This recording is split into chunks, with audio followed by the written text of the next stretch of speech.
बधाई हो, एक बार फिर से संविधान की जीत हुई है। संविधान में निहित आरक्षण की, संविधान में निहित सामाजिक न्याय की जीत हुई है। लैटरल एंट्री मतलब सीधी भर्ती पर रोक लगाई गई है। जो विज्ञापन आया था जिसमें 45 जॉब्स बिना आरक्षण के भर्ती की जा रही थी लैटरल एंट्री के माध्यम से, अब वो विज्ञापन रद्द किया जाएगा। वो फैसला वापस लेना पड़ा मजबूर होकर नरेंद्र मोदी की सरकार को। याद रहे, इस फैसले ने आरक्षण को ताक पर रखा था। दलितों, वंचितों, शोषितों, आदिवासियों, पिछड़ों के हक को मारने वाला फैसला था ये, और इसका पुरजोर विरोध राहुल गांधी ने किया था। इसके खिलाफ आवाज खरगे जी ने उठाई थी।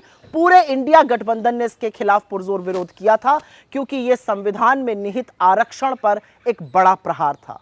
पूरे देश की जीत है भाई। तेजस्वी जी क्या है? नेता प्रतिपक्ष है ना, बिहार के सबसे बड़ी पॉलिटिकल पार्टी के। पूरे देश में हुआ, पूरे देश में लोगों ने विरोध किया, संविधान की किताब हाथ में लेकर विरोध किया। समझ में आया, आज फैसला वापस लेना पड़ा। कहां के मजबूर प्रधानमंत्री हैं आप। यूं ही फैसले लेते हैं बिना सोचे समझे, संविधान को दरकिनार करते हुए, प्रावधानों को दरकिनार करते हुए। सवाल तो अब यह उठेगा कि इससे पहले जो आपने लैटरल एंट्री में लोगों को लिया है वो कौन लोग हैं? क्या तब माना था? ये 240 के बाद का आंकड़ा, ये समझाइए लोगों को। क्या इसकी जांच की मांग करेंगे क्या आप लोग? नहीं, इसमें जांच किया, सरकार को फैसला वापस लेना पड़ा। हम कहेंगे इससे पहले जो लैटरल एंट्री में हुआ उसका ब्यौरा थोड़ा दे। अश्वनी वैष्णव जी परसों तक जस्टिफाई कर रहे थे, प्रधानमंत्री जी का विजन बता रहे थे लैटरल एंट्री। 2 दिन बाद कह रहे हैं कि सामाजिक न्याय के लिए प्रधानमंत्री के अंदर बड़ी पीड़ा। ये पीड़ा पैदा कब हुई, कब जन्म हुआ इसका? लोग सब समझते हैं, लेकिन हाँ, ऑर्केस्ट्रा टीम में जो लोग हैं वो क्या कहेंगे? साहब तेरे सुबह की जय, साहब तेरे शाम की जय, साहब तेरी जय जय जय।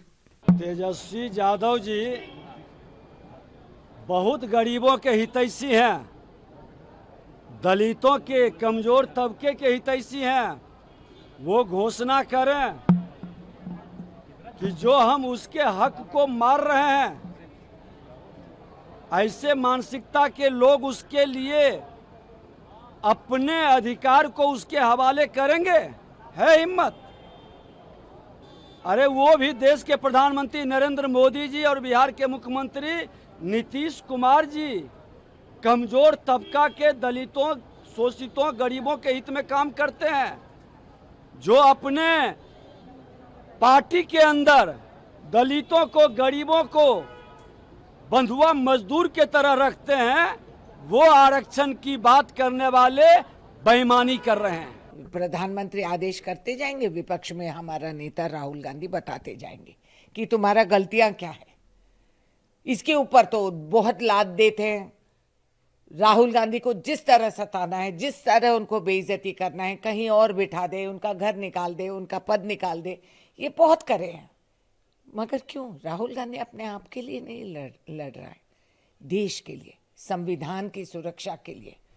तो राहुल गांधी ने ठीक कहा, तो अब क्यों नहीं कहते? वो जो शब्द इनको इस्तेमाल कर रहे थे, तब इनको हम क्या कहें?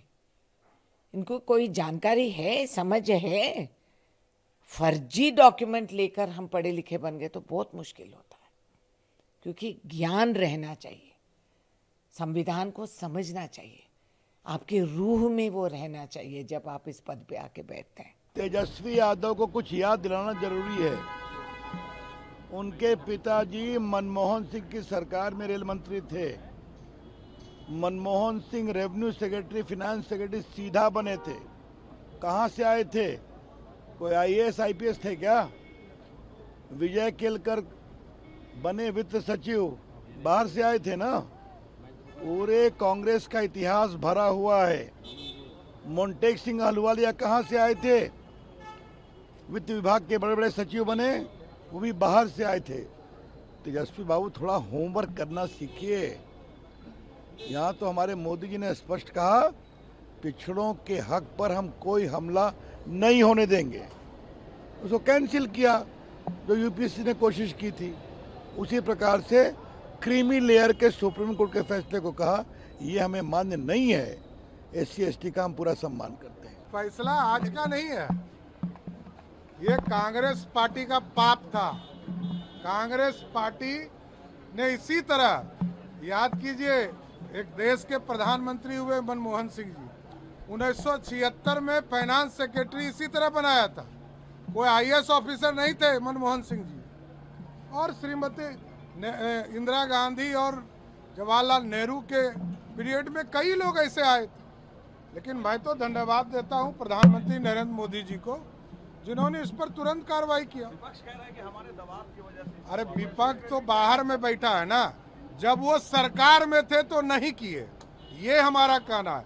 हमारा सीधा आरोप है कि कांग्रेस पार्टी जब सरकार में थी तो उन लोगों ने इस पूरे फॉर्मूले को अपनाते रहने का काम किया, लेकिन मोदी सरकार ने सभी का सम्मान करते हुए उसको रोकने का काम किया। और कुछ लोग कल बिहार बंद का या देश बंद का अपमान किए हैं। आप सोचिए कि जब देश के यशस्वी प्रधानमंत्री जी के कैबिनेट में ये तय हो गया कि हम जो एससी और एसटी वर्ग के जो सुप्रीम कोर्ट का एक आदेश आया उस पर कोई हम रिवीजन नहीं करेंगे, ये नियम पूरी तरह लागू रहेगा, तो बंद करने का क्या सवाल उठता है। अगर आप ये वीडियो YouTube पर देख रहे हैं तो हमारे चैनल को सब्सक्राइब करें और बेल आइकन को दबाना ना भूलें। अगर आप Facebook पर ये वीडियो देख रहे हैं तो हमारे पेज को लाइक करें।